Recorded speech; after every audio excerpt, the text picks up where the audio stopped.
Are we witnessing redemption, or just another organization prioritizing talent over accountability? The Montreal Canadiens' decision to sign Logan Mailloux to a 3-year entry-level contract has reignited one of the most controversial debates in recent NHL history, forcing us to confront uncomfortable questions about second chances, personal growth, and the true meaning of organizational values. Let's be absolutely clear about what we're discussing here, because the gravity of the situation demands complete transparency. Logan Mailloux, now 19 years old, was convicted under Swedish law for taking and sharing intimate photographs without consent when he was 17. This wasn't a momentary lapse in judgment or a harmless teenage mistake. This was a deliberate violation of another person's privacy and dignity, an act that caused real harm to a real victim. The details of the incident paint a disturbing picture that goes far beyond simple, poor decision-making. Mailloux photographed himself and an 18-year-old woman during what Swedish authorities described as an intimate moment, without her knowledge or consent. He then compounded this violation by sharing the image with his teammates, allegedly to impress them. The victim, unaware she was being photographed, had her privacy shattered and her image distributed without any regard for her feelings or consent. Swedish authorities took this matter seriously, charging Mailloux with defamation and offensive photography, ultimately fining him 14,300 Swedish kronor, approximately 2,077 Canadian dollars. But the financial penalty pales in comparison to the lasting impact on the victim, whose trust was violated in one of the most personal ways imaginable. What makes this story even more complex is Mailloux's own recognition of severity of his actions. Just days before the 2021 NHL draft, he released a public statement asking teams not to select him, acknowledging that he hadn't demonstrated sufficient maturity or character to deserve the privilege of being drafted. His words carried weight. Being drafted to the NHL is an honor and a privilege that no one takes lightly. The NHL draft should be one of the most exciting moments in a player's career, and given the circumstances, I don't feel I've shown maturity or character to deserve that privilege in the 2021 draft. That statement should have been the end of the story. Multiple NHL teams reportedly placed Mailloux on their do not draft lists, respecting both his request and the seriousness of his actions. But then Montreal general manager Marc Bergevin made the controversial decision to use the 31st overall pick on Mailloux anyway, ignoring both the player's own request and the obvious public relations nightmare that would follow. The backlash was immediate and intense. Hockey fans, media members, and even Canadian Prime Minister Justin Trudeau expressed their disappointment with Montreal's lack of judgment. The criticism wasn't just about hockey. It was about what kind of message the organization was sending about accountability, respect for women, and the consequences of harmful behavior.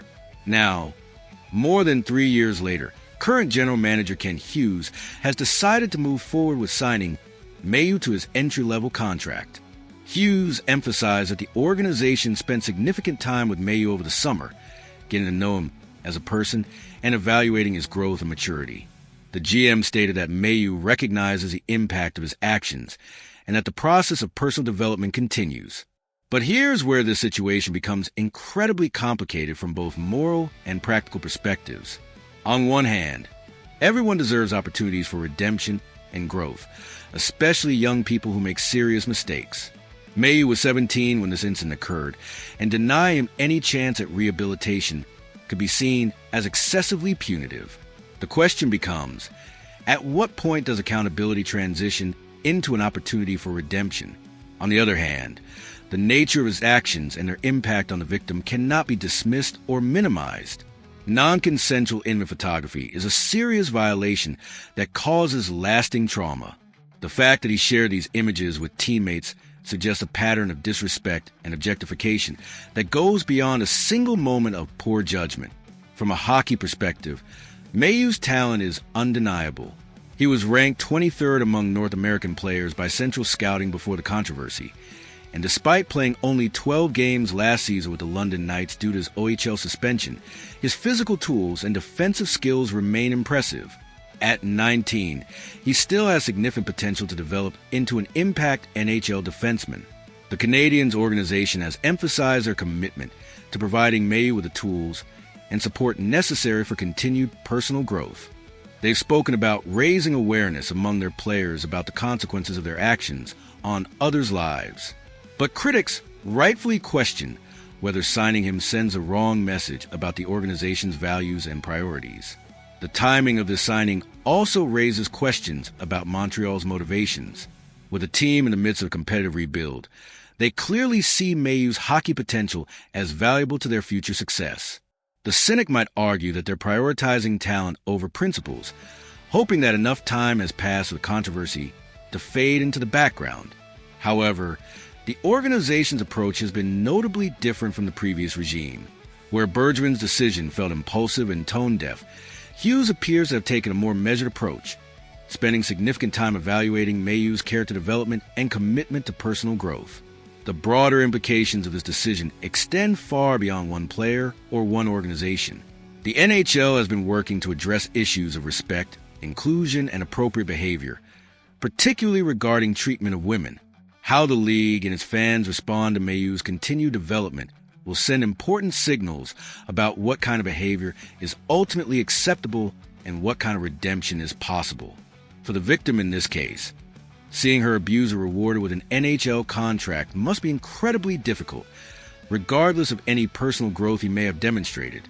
Her voice and perspective have been largely absent from the public discussion, which itself speaks to the power dynamics and priorities that often characterize these situations.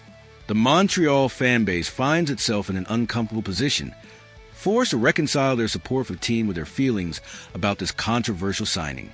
Some fans will focus on Mailloux's hockey potential and believe in his capacity for redemption. Others will view this as a betrayal of the organization's stated values and a missed opportunity to take a principled stand. As Mailloux begins his professional career, every aspect of his behavior will be scrutinized. He'll be playing under a microscope, with any misstep likely to reignite the controversy surrounding his past actions. The pressure will be enormous, both on and off the ice. What's your perspective on second chances versus accountability in professional sports? Do you believe Montreal made the right decision by signing Mailloux, or should organizations take harder stances against players who commit serious violations?